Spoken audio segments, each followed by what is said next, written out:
And now we come to the time of deserving.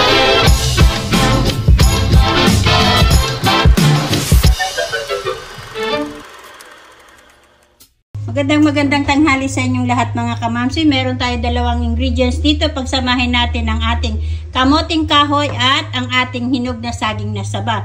So, yayadjadin ko muna yung ating kamoting kahoy and then saka natin mag-proceed sa ating pinaka-recipe. Gagamit tayo ng yadyaran, yung pinakamaliit na butas ang ating gagamitin para pinong-pino yung ating kamoting kahoy. So, siguro naman ay marunong naman kayo magyadyan ng kamoting kahoy. Dahan-dahan lang para hindi naman kayo masugatan. So, ganyan lang siya mga kamamsi. So, ganito ang hinahanap natin sa ating pagyayadyan ng ating kamoting kahoy. Ipagpapatuloy ko lang po ito and then babalikan ko kayo. So, after nating mayadyad, pipigain lang natin ito. Kamay na lang gagamitin ko kasi napakaliit naman ng aking niyadyad eh. Almost 1 kilo lang itong aking kamoting kahoy ng niyadyad. So, ganito siya mga kamamsi. Huwag nyo masyadong pigaan. Asin napigaan lang siya ng konti. At least makuhaan siya ng konting tubig ng ating kamoting kahoy.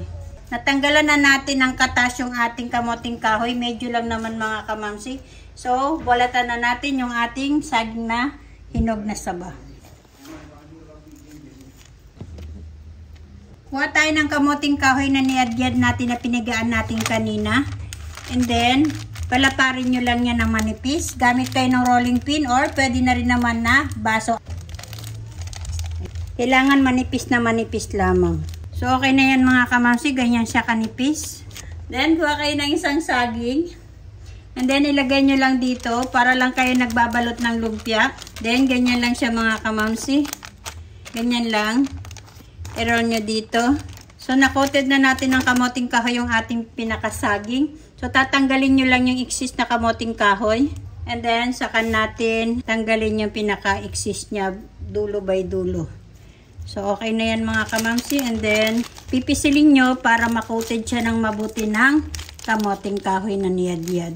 I-roll nyo lang, ganyan lang. And by the way, gumamit nga po pala ako ng parchment paper dito.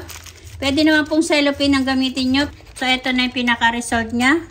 And then, ready to fry na to mga kamamsi. Tapos na nating makotad yung ating saging na hinog na saba. So, magprito na tayo. Nagpainit na tayo dito ng oil. Maya-maya ng konti, ilalagay na natin yan.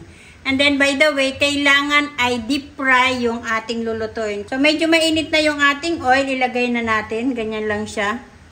And then, pagkalagay nyo nito, isiset nyo lang yung apoy into medium heat. Para hindi naman mapersa kagad yung pagkakaluto. So, ganyan lang siya mga kamamsi. Huwag nyo munang gagalawin. Hintayin muna natin medyo mag-golden brown para hindi matanggal yung ating kamoting kahoy sa ating saging. Medyo matigas na siya yung mga tabihan. Ayan o, ayan. Pwede nyo na yung baligtarin na yan. Dahan-dahan lang po mga kamamsi. Basta sabi ko sa inyo, i-deep fry nyo and then huwag masyadong malakas yung apoy para hindi mahilaw sa loob. Nakita niyo siya mga kamamsi, ang ganda ng pagkakaluto. Naka-medium heat yung aking apoy mga kamamsi. Huwag kayong halo ng halo, ganyan lang yan mga kamamsi. Maluluto yan kasi naka-deep fry yan. So kapag ganito mga kamamsi na golden brown na siya, okay na yan mga kamamsi. Basta huwag niyo siyang lalakasan ng apoy. Alalay lang po mga kamamsi. So ayan mga kamamsi, luto na ang ating pakbol or saging na kinoted ng kasaba. Then, maglagay kayo ng konting white sugar sa Tupperware. Tapos, ganyan lang. Maganda to na pang negosyo mga kamamsi. I-try nyo. So, eto na mga kamamsi ang ginawa natin na pakbol or saging na kinoted ng kamoting kahoy. And by the way, mga 2 piling na saging na saba, pwede nyo pong gamitin yung 1 kilo na kinudkod na kamoting kahoy. Marami pa pong tira mga kamamsi. So, i-try natin mga kamamsi. Pakita ko sa inyo. Ayan.